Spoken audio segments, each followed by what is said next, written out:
Hello, I'm Chandu Nair, handling the course on marketing management. We're going to talk about a very interesting contemporary issue in marketing, the issue of environmental marketing. As we all know, we live in an era where the environment is under constant siege. We have also seen how rivers have become so dirty, they have become like extended sewage canals. We have seen garbage dumps all over the place. We have seen increase in pollution, air pollution, noise, water, what have you. And we are also very concerned as citizens. But what does this have to do with marketing? So let's take a look at this very interesting chapter. So at the end of this chapter, what we'll try and understand is what exactly is behind the term and concepts of environmental marketing. Why is going green, as a lot of people use, as the phrase for environmental marketing or for environmental related programs, why is going green so important? Why should one, as an organization, have very strong reasons for adopting an environmental marketing philosophy? What are some of the problems that are associated with environmental marketing? What is the process for going about such an activity? And what are the issues that one needs to consider, things like environmental risk management and how to use certain other strategic groups and partners in this process? The next couple of pages will be a little heavy in terms of text and definition, so please bear with me and please read through this presentation more at leisure to understand this a bit more in detail. Basically, what we are trying to do in environmental marketing is to align corporate behavior along with what is happening outside in the environment and to see that corporate behavior is very mindful of what is happening on the environment. Basically, it's part of a company's social marketing strategy, and therefore it combines some of the best elements of traditional approaches to environmental change and uses the framework of marketing and management in order to do so. We are therefore trying to use marketing principles and approaches to advance any environmental cause, idea or behavior, even when we are trying to sell or market our products and services. So in short, environmental marketing has, as a term, basically has come to mean environmental change management technology involving the design, implementation and control of programs aimed at increasing the acceptability of an environmental idea or practice in one or more groups that we are targeting.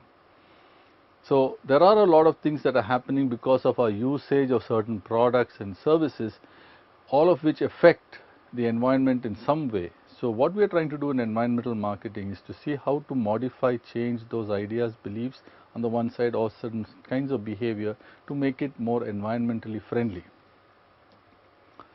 Therefore, we use a lot of marketing techniques, ideas, target marketing, research, market segmentation, development, testing, okay, and communication, basically to see how to maximize the response that we want to elicit.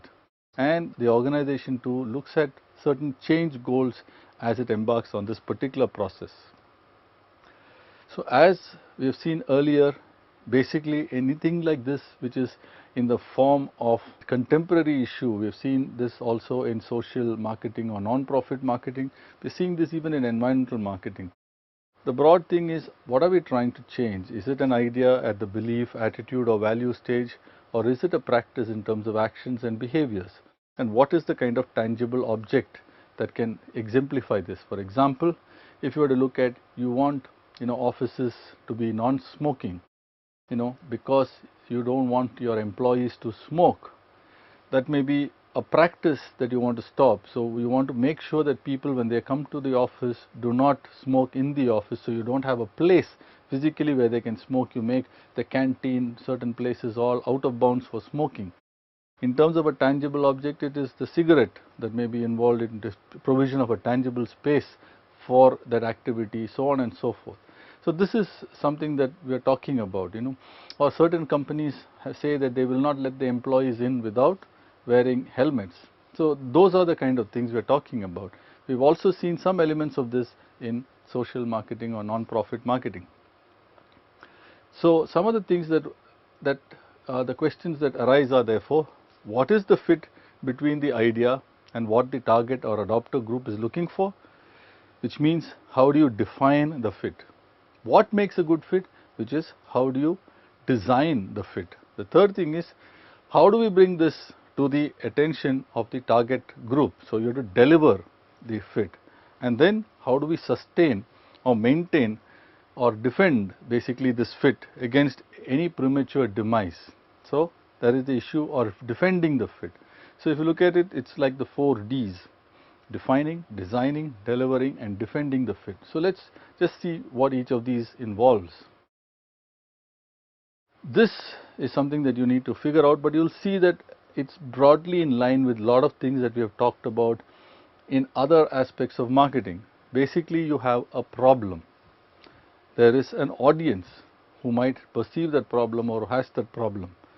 Therefore, there is a need or a want on that part of the target audience, and then there is a solution in the form of a product or service, right. So, broadly this is what it is. So, one aspect is how do you define what is the problem and what is it that the target market wants. So, basically that is defining the fit. The second thing is how do you design the solution.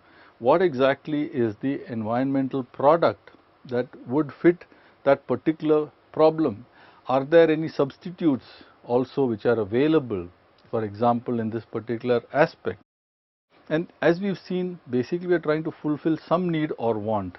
So, the target group expresses that need or want in some fashion, and there are other sources or means of handling that need or want. For example, if I am thirsty, if you have seen, I can either drink water, I can drink a soft drink, I can have milk. There are so many substitutes that are there, and you must show how therefore that is better than those substitutes. So, there are the aspects of defining the product fit, there is the aspect of designing it, there is the aspect of delivering it, and then thereafter there is the aspect of defending it. So, this is the kind of virtuous cycle that one goes through in this process of environmental marketing.